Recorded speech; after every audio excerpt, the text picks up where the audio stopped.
जदि आमर ये दुईटा जोटा आम दाबी करुचु स्वामीनाथन रिपोर्ट को लागू करा जाओ आमर एमएसपी को ठीक करा जाओ आमर डिमांड है जो पाराबॉइल्ड राइस ताकू पूरा ओडिशा रो केमती उठिबा से व्यवस्था करा जाओ एवं हमको ये सब्सिडी भी ठीक रे समय रे दिया जाओ सब यदि बीजेपी दल नेता मैंने दिल्ली रे ठीक भाव पदक्षेप न नियंती ताले आगामी दिन में जो चाषी भाई जो जब रोड रास्ता को ओल्लेबे सेते बेले विजु जनता दल चाषी भाई संगे विगत दिन में ठिया आकू ठिया हम। केंद्र सरकार सब वैमात्रिक मनोभाव पोषण कर ओडिशा को एवं आम अनेक थर ये दाबी रखी सारू विभिन्न क्षेत्र में ओडिशा को हैरान हरकत करा जाउछि। आज देखु आम जो चाउल निया होउतला एफसीए चाउल निया होउतला विभिन्न समय नौथिले पारबॉइल्ड राइस निया होउतला किंतु संपूर्ण भाव में बंद करने आमको चेतावनी दे सारे चिठी आसी सारे केंद्र सरकार पाखर एवं एठिकार जो बीजेपी नेता अच्छा से कुम्भीर कांदना कांदुंट जे आमको केंद्र सरकार को चाषी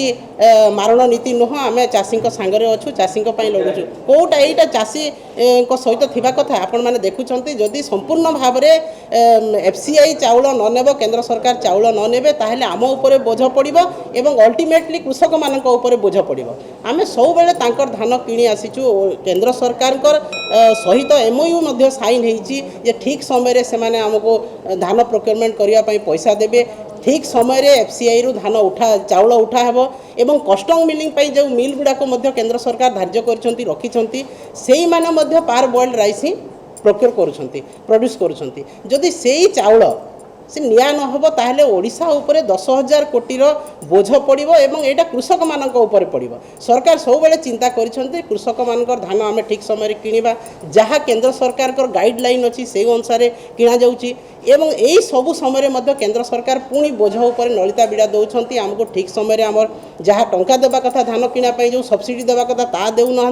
एफसीआई रो विभिन्न समय से विभिन्न प्रकार तांको नियम कानून लागू करोडिशा गोटे पारबॉइल्ड राइस प्रोड्यूसिंग स्टेट तथापि आमको कहते आम तुम चाउल लेबू ना तो आज 10,000 कोटीर आम उपर बोझ पड़ुची जिते बड़े सरकार चिंता कर समस्त उन्नति चाषी मान उन्नति एमएसपी बढ़ा जाऊ बोली आम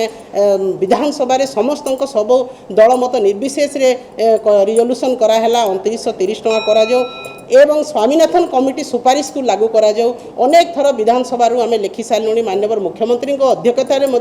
कमिटी जाइकी लेखा दे सारे किंतु तथापि केंद्र सरकार यही कथा को कर्णपात करूना एवं ओडिशा रे थिबा बीजेपी नेता नेत्री कहते जे आम कृषक मान सहित अच्छु यही कुम्भीर कांदना ओडिशावासी समस्ते जानी पांच थर माननीय मुख्यमंत्री आज मुख्यमंत्री भाव में ओडिशार सेवक भाव में रही आसी आज आपण मैंने विगत दिन जिते देखुं आपणकर एबीपी न्यूज रो जो सर्वे होता से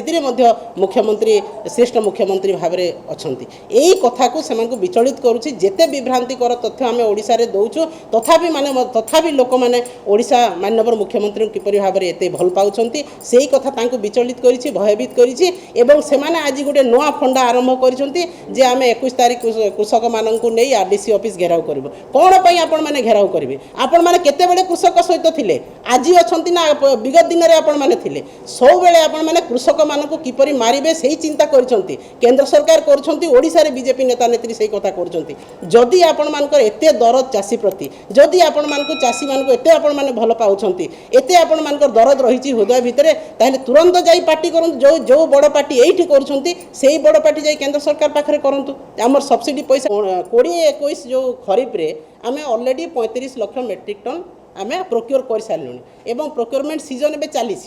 आग को आहरी 30 लाख मेट्रिक टन प्रोक्योर करार आम टार्गेट रही तो सही अनुसार आम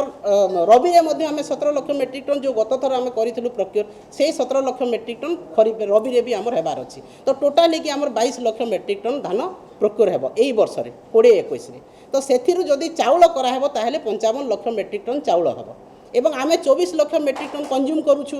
तापर आम सरप्लस जोटा रहा सेटा हूँ 31 लाख मेट्रिक टन तो जदि से माने एक खरीफ रे 50% नेबे एवं संपूर्ण भाव में रबी मना करछंती आमे पार बॉइल्ड राइस नेबू नाही तो आम पाखर केते गला मात्र 10 लाख मेट्रिक टन गला तो बाकी रहिला 21 लाख मेट्रिक टन सरकार को भाव में सरप्लस रहिला तो सही सरप्लस चाउलर रेट हूँ जे 7,350 कोटी टंका माने पाखापाखि 10,000 कोटी टंका आम पाखरे आमे बोझ होइकी आम उपरे रहिला यही कथा आपण मैंने चिंता करूँ जदि ओडिशा सरकार के ऊपर यही बोझ रहा ओडिशा सरकार के ऊपर बोझ नुह यहाँ सीधा सड़क भाव में चाषी मान बोझ कारण आम धान प्रोक्योर करूँ धान को राइस करके आम एफसीआई को दौचु जेटा केंद्र सरकार सहित आम एमओयू होती केंद्र सरकार को एजेंट हूँ एफसीआई जे कि ओडिशा धान चाउल प्रोक्योर कर मंडी रे धान किणवे किंतु जेन प्रकार बायोमेट्रिक भाव केंद्र सरकार दुई मुहिया नीति चाषी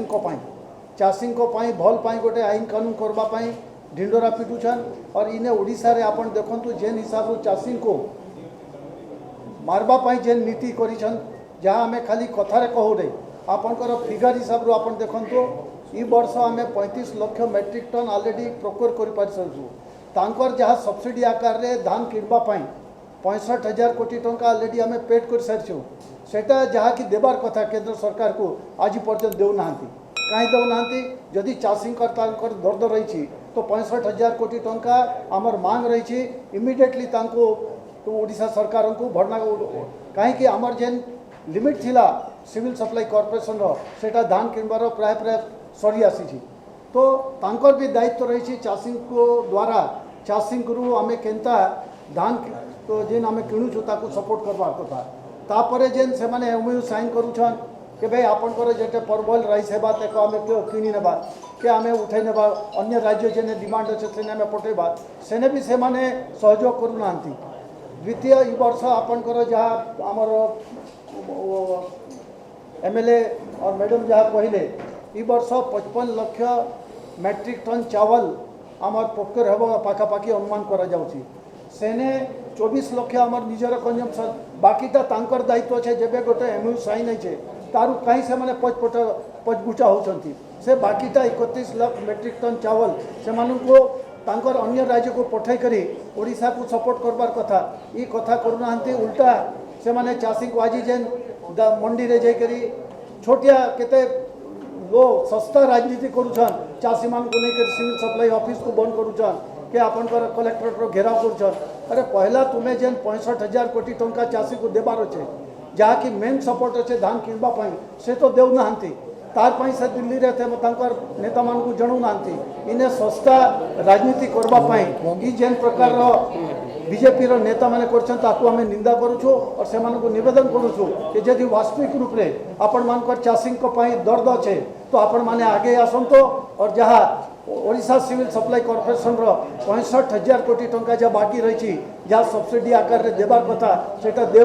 देवाई से माने पहला आंदोलन करंतु तेबे आमे मानिबा कि से माने चाषी हृदय रे तांकर गोटे दर्द रही और ओडिशावासी प्रति सहयोग कामना रही निवेदन 1000 कोटी टंका जहाँ बाकी भरना रही इमिडिएट रिलीज करने आंदोलन करंतु नेता को जनातु और 31 लाख मेट्रिक टन पाखापाखि ई वर्ष जहाँ सरप्लस चावल हेबा ताकू से अन्य राज्य जेन जगह कंजम्पशन से पठे करी एफसीआई को निर्देश दिंतु इटा आम दाबी रही।